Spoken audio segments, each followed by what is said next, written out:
We've all been told the same thing forever. Buying a home is the key to building wealth. But what if that's not quite right? Today, we're going to dig into a pretty wild idea. Could renting actually be the smarter way to get rich?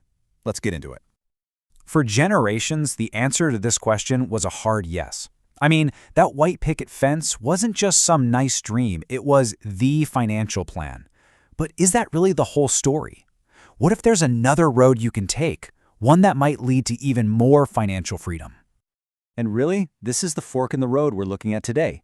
On one side, you've got the path everyone knows. Buy a house, slowly build up that equity, and cross your fingers that its value goes up. But on the other side is a whole different game plan. Rent where you live and invest every penny you save by doing so. Let's see how that could actually work. Okay, so to really understand the whole renting and investing argument, we first have to kind of take apart the American dream of homeownership itself. We're going to treat it less like a fact of life and more like a belief system that really deserves a closer look. This right here. This is the foundation of how most of us were taught to think about money. It's what our parents told us. It's what society screams at us. The whole idea is that a home is your biggest asset, this sort of forced savings account. And look, for a lot of people, it has been.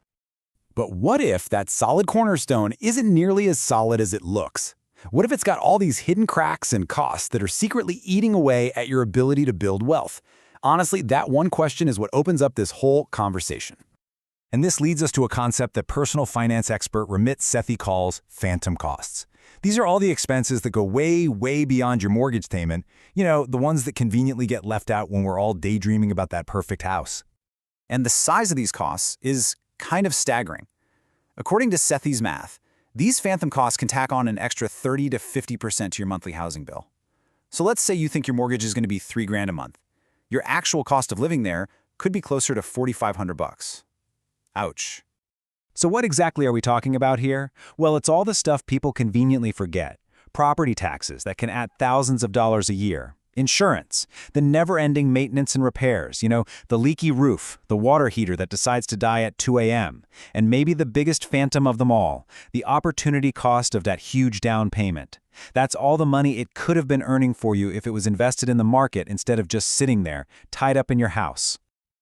Okay, so if owning has all these sneaky downsides, what's the alternative?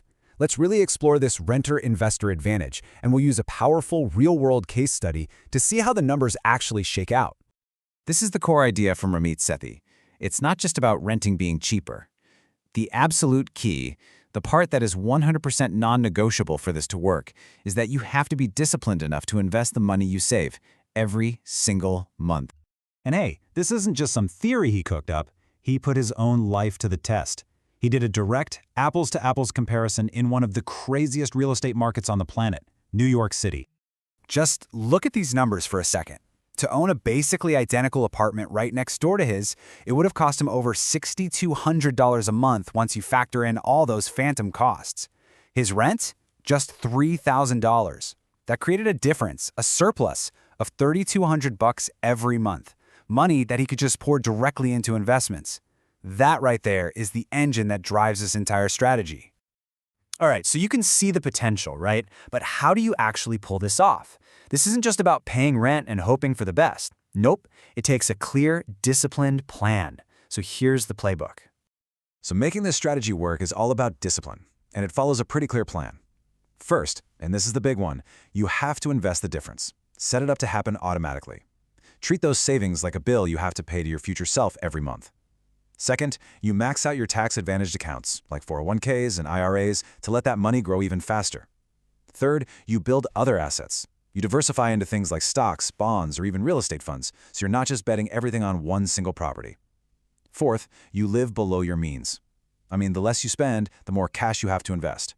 And fifth, you use time to your advantage. Because the earlier you start, the more powerful your secret weapon becomes. Because everything we've just talked about, the savings, the discipline, the whole strategy, it's all designed to unleash one of the most powerful forces in the entire financial universe.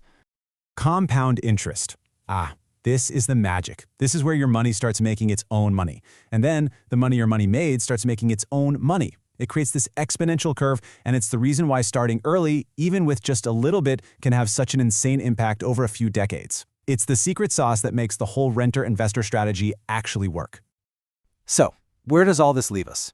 We've picked apart the homeownership myth, We've laid out a totally different playbook. But really, the most important step is the one that you take next. And let's be crystal clear about something. The takeaway here is not that renting is always better than buying. That would be just as wrong as saying buying is always the better choice.